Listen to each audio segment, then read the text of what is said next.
Hello everyone, I'm Meteorologist Charlie Ironmonger. Thank you so much for joining me today for your 11 a.m. news and weather update from the First Alert Desk. Now we've got news out of Raleigh where a bill that was not signed by the governor still passed and is now going to allow the Camping World flag in Greenville to continue to fly. House Bill 926, a regulatory bill that includes a provision that will prevent local governments from restricting the size of official government flags on private property, became law today without Governor Josh Stein's signature. The city of Greenville filed a lawsuit against Camping World in June, saying that the flag on their property is nearly 15 times the allowable size on a non-residential property and violates city code. Now, Camping World owed more than $37,000 in fees and fines as of last week. However, the law says any pending fines or litigation would be dropped once in effect. As of 10 a.m. today, the city's lawsuit was still active. WITN has reached out to the city of Greenville about its next steps, including when the city will drop the lawsuit. The law says local governments can only take action when officials can provide written documentation of the health and safety concerns a flag poses to the community.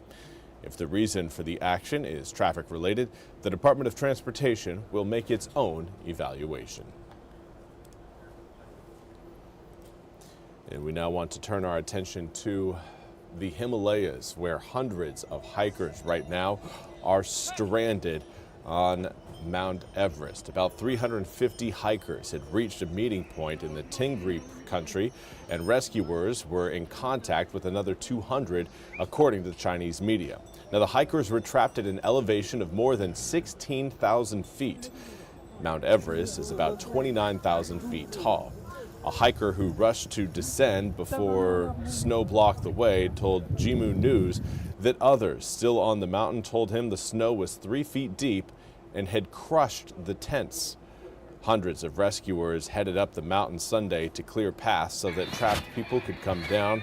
The snowstorm struck during a week-long national holiday in China when many travel at home and abroad. Now, Mount Everest straddles the border between China and Nepal, where recent heavy rains have left more than 40 people dead.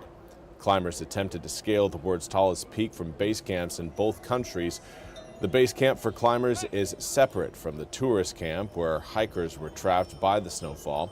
The Chinese side of Everest is in Tibet, a remote western region where the government has cracked down harshly on descent and poured in funds for economic development, including roads and tourism.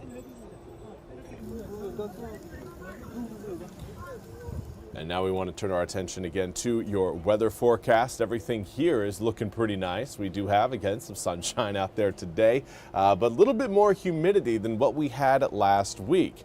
Here's a look at your visible satellite, and again, most of the cloud cover we're seeing across the southeastern United States really parked over Louisiana, Arkansas, Alabama, Mississippi, Georgia, South Carolina, Tennessee, and Kentucky. Feels like just kind of named the entire southeastern United States without including, of course, us here in eastern North Carolina. And we are largely going to be avoiding most of that cloud cover today. Now, it will be coming through as we head into, I would say, mostly Wednesday, but even tomorrow you'll notice a little bit more cloud cover overhead.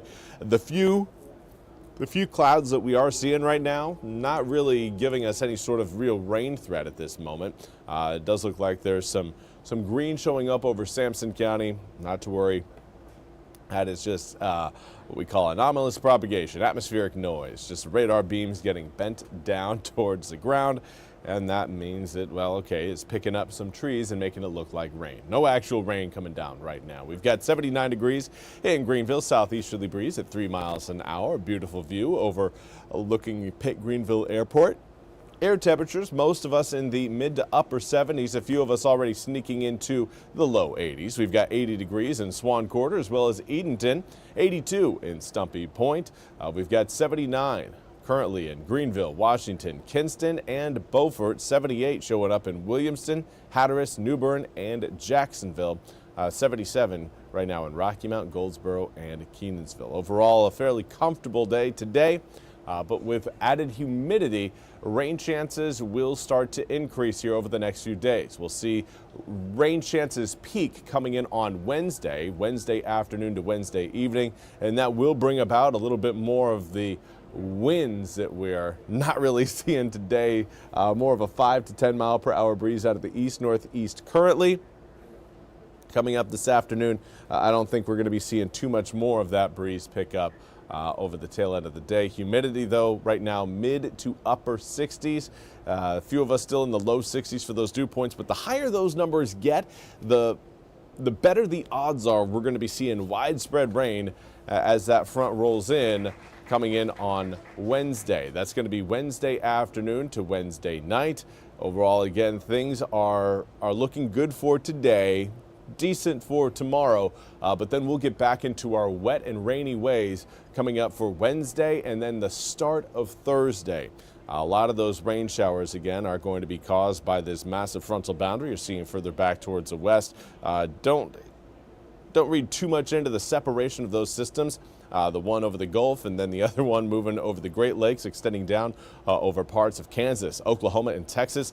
Those systems, again, are going to be merging before they make it over the mountains. So for us, it's still just looking like one big system that, again, will take its time and fully moving over eastern North Carolina. It will happen coming up late Wednesday, but the good news is it's going to be a fairly slow-moving system, so that will really reduce our opportunity for severe storms as that whole system moves in, but it will lead to lingering rain showers there coming up for your Thursday morning. Starting out the day with some leftover rain and leftover cloud cover, we're not going to be seeing much sunshine until we get into your Thursday afternoon.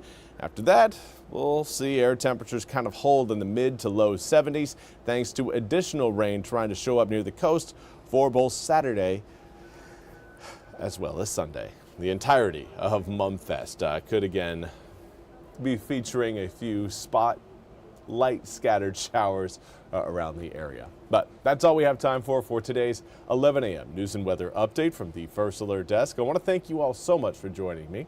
We'll be back with more news and weather coming up at the top of the hour. Until then, have a wonderful Monday.